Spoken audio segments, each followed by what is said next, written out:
ایک دفعہ ایک لکڑہارا جنگل میں لکڑیاں کاٹ رہا تھا۔ وہ بہت ہی غریب تھا، لکڑیاں بیچ کر اپنا گزارا کرتا تھا۔ ایک دن لکڑہارا جنگل میں لکڑیاں کاٹ رہا تھا۔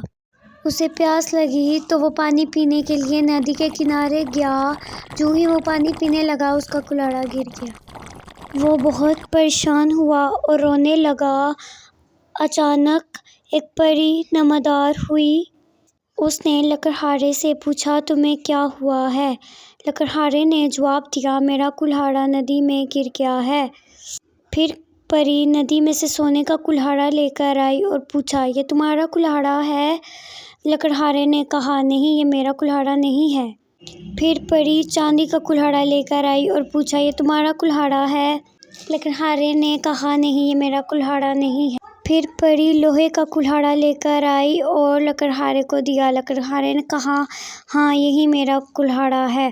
اور پھر پری لکڑہارے سے بہت خوش ہوئی اور اسے بہت سارے تحفوں سے نوازا۔